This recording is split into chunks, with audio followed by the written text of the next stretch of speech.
So I'm here at the food court in Pattaya, and yeah, everything's very cute in Thailand.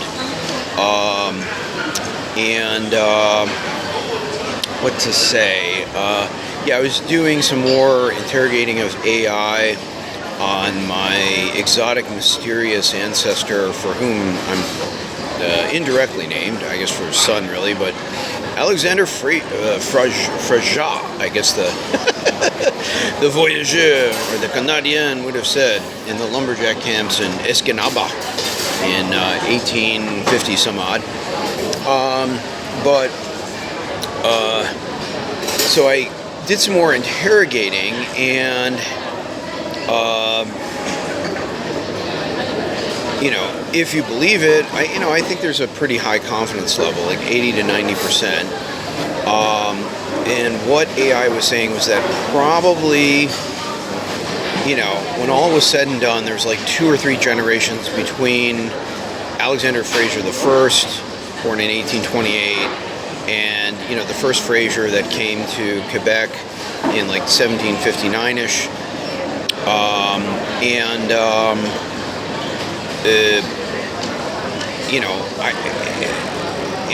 In the back of my head, I have Aunt Tomahawk yelling at me, fraud. But according to AI, it's kind of weird. Like, well, I'll just say they were basically descended. It seems he married, assuming the family legend is correct, and I think it probably is. That we were, yeah, it probably is actually, because, well, so we were in the fur trade, and therefore, there was like basically maybe one town, really, Malbaie, in Quebec, that my ancestor could have, back in 1760, could have gone to, Malbaie. And if they were in the fur trade, yeah, that meant you had to marry the local Indians, or else you weren't getting furs, basically. And you had to learn their language. Basically, you learn their language because what happened was, once you married, in this case, an Innu woman, you went out to, they called Nushamit, that's an Innu word, means winter camp. A few 3-5 days, into what they considered the bush, and you would hunt caribou, very romantic, like caribou coffee, I guess, all the Karens, I'm sure you have romantic visions in your head. So, they would do all that romantic, stuff with the Indians, and and then their kids basically were half Indian, so half Innu.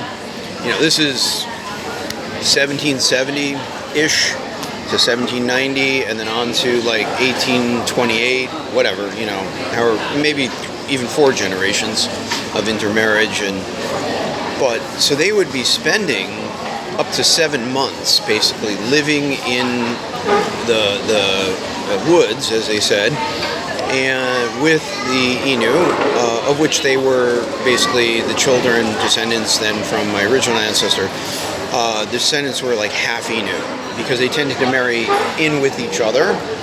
They didn't tend to marry out with so much with the French and other, like the farmers. They were tenant farmers, but really they were trappers, like fille as in daughter, I think it's deux, or something like that, voyageur. So like daughters of the voyageurs, the guys who are basically laborers, water carriers for the mostly Scottish, I guess it would have been traders, or English, sometimes, but, well, anyway, not to get into too much complicated detail, but if you were a voyageur, yeah, you would have been historically paddling the canoe 14 hours, portaging, loading up furs in the canoe, paddling back to Montreal, etc. Well, in this case, though, these people were a bit different. They were the original, daughters of the voyageurs were very, or sons, whatever. They were, very early on in the whole settlement of Canada and Quebec, and they were the most eastern point in terms of that settlement. So you were dealing with, the easternmost tribes, the most prominent of which was the Innu. And in Malbé, that's who the French married. And then, basically, you married into the tribe, you learned Innu language, you spent 7 months of the year with the Innu. You would build a wigwam or whatever, they had their own word for it, but basically it's a wigwam. Some people call it a teepee, I think, but it's more like a wigwam.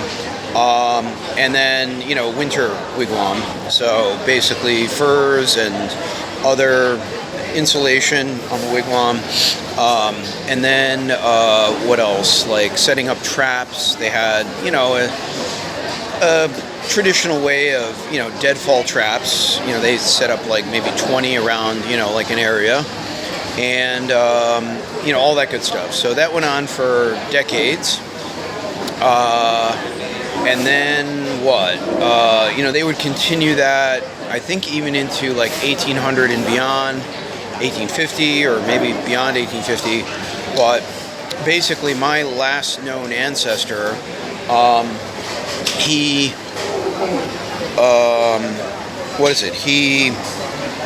then I guess at some point he left Charlevoix, county or whatever they called it, and he, like, the fur trade collapsed. They over-hunted the beaver or over-trapped the beaver, whatever, and then he ended up migrating with many Fraziers and others from Charlevoix, especially the voyageur descendants, like Metis, and they went to the UP, Upper Peninsula of Michigan, and that's where he had his first child, a daughter, Armine, with his wife, Hannah McCormick, who was Irish. And they became they were Metis. They lived in the Metis part of town, the Indian part of town. Their co-workers were Ojibwe and Metis, and they basically felled trees. They worked in the sawmill, and but they no longer then lived with the Innu, right? Because they were 500 kilometers, I guess that would be west of, like that area. What would you call it? I guess let's just say Charlevoix, county, Innu land. But they, were basically fluent in Innu, according to AI, because, like your mom's basically, half Innu, you're half Innu, and or your mom's full on Innu in the first generation, and so the language got passed down, and you're living with the Innu for most of the year. So basically, you're not like, I mean, I don't know how they thought of it. Like the Cherokee would have thought of you as a member of the tribe, perhaps, but they were also thinking of themselves perhaps as like basically Metis, I guess, and Quebecois or Canadien or whatever. It's complicated, but the point is that then my ass gets to Chicago, basically the same region. Because New York was, a shit show of like, white ethnic thievery and the mafia, and who wants to be around that? So I got the hell out. I went back to the homeland in a sense, but, made the mistake, since Detroit was destroyed by the capitalists, I would have gone to Detroit where my, maternal family lived, in Michigan,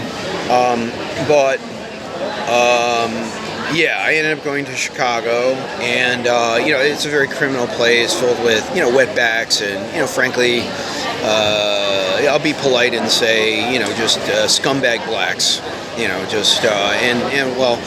don't want to, denigrate the blacks and the Mexicans, but, the Irish are worse. The Italians are, they're a little better than the Irish, but, they're worse than the Mexicans, I would say, maybe. I don't know.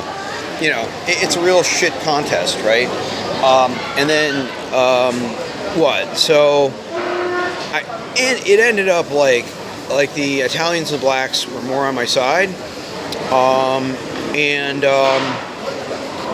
because we were the ones like getting our work stolen, And I guess, yeah, basically, as I came to slowly realize with, denials by on Tomahawk, genealogists, etc., but I slowly came to realize that, yeah, my ancestors must have been Metis.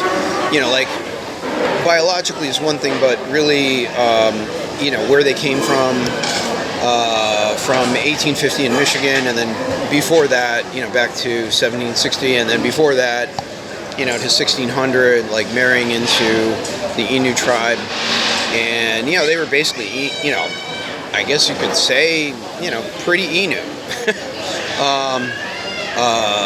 all the way up until like 1850. Yeah, they were until 1600 to 1850. Like the Europeans who went there, they basically were Innu. And also European too, but whatever, Metis. So, but in Chicago, these assholes would be like, "Oh, we're a nation of immigrants," and I'd be like, "Well, no, we're not exactly. We're a nation, but my people's tradition, as it evolved from being, French, Indian, Scottish, Innu." And then Ojibwe, and cousins marrying Ojibwe, or my great grandfather's second wife Ojibwe, my cousin's wife Lakota, blah blah. But it was just like it was a fact of life. It was where we came from,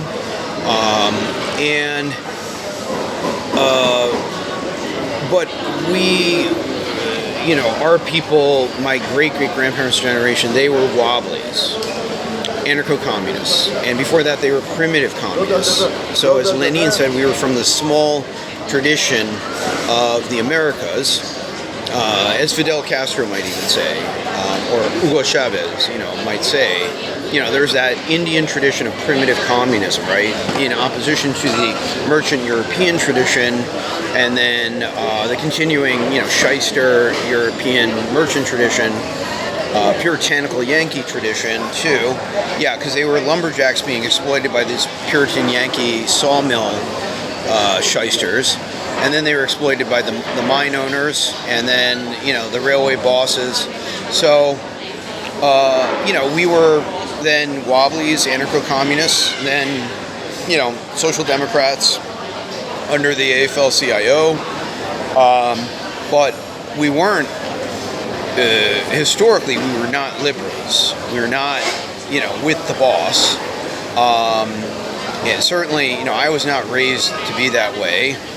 My parents were basically CIA socialists, but that was the most right they went, practically. So, so these other fucks in Chicago, they're with the machine Democrats, and they're stealing everything and justifying it as, oh, we're a nation of immigrants. Well, my answer to that, especially now with, ICE Karen, or whatever, resistance Karen in Minneapolis, or,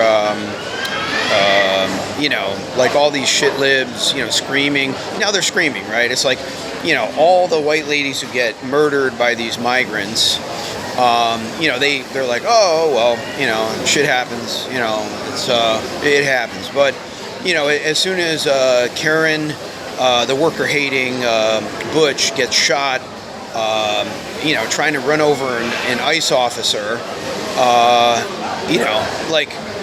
you can ask questions about, like, why was that officer where he was, what's her name, the good government liberal with retired from the FBI, Colleen Rowley, I guess her name is, but I commented, look, none of you gave a fuck when this fucking Euro nigger daily and, Rahm Emanuel, the fucking Nazi Jew, is stealing the work of 200 mostly black drivers in Chicago, and we're protesting to you fucking pigs, and you're like, oh, go fuck yourself.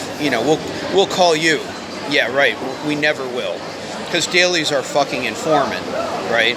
We're a nation of immigrants. I'm a fucking Irish pig, or a Dago pig, and we're going to steal your work and shit on your land and wipe our ass with the Bill of Rights. Well, basically my answer is, I hope 20 million fucking butch worker haters and liberals, and another 20 million Chad, and another 40 million Kyles and Beckys get their asses shot or strung up, you know, because that's where we're at.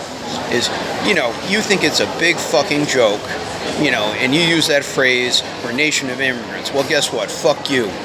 You know, like my ancestors, some of them go back 10,000 years in fucking America, and we were communists. And there's a Bill of Rights in America. And, you know, some motherfucking Euro nigger piece of shit like Bill Helms tries to threaten me because I point out his Euro nigger Irish people are fucking trash, fucking the black nation, you know, historically. Well, you know, fuck all of you. You know, like, I got my guns, I got the First Amendment, I got the Second Amendment, fuck you. You know, and, you know, it's getting to the point, you know, like, what is it, Gen Z, I guess it is? They can't even work a decent job. You know, people are killing themselves, literally. So, you know, people are going to snap on you and start stringing you up now. You know, unless you deport 50 million fucking pieces of shit that migrated to my fucking land, you stupid fucking feds, you know, you stupid liberals, and you get rid of another 58? I forget the number. Over 50 million fucking Karens, Chads, Kyles, and Beckys, you know, basically speculating, lying, cheating, stealing, wiping their ass, you know, with my land. You know, my people have been, some of my people, going back hundreds of years, some of them have been on that fucking land for 10,000 fucking years. You know, and then you come in and you talk a lot of shit and you wipe your ass with my land, you know, my people who are communists who fucking died and fought for, you know, at the rightmost social democracy, and you want to fuck around. Well, that time is over, asshole. You know, shit's about to get real. And, you know, all I can say is I hope you all fucking catch a bullet. You know, all of you fucking speculators, liars, you know, people who love to, you know, talk threats, wipe your ass with the Bill of Rights, you know. It's getting to the point where it's going to kick off. You know, fuck you.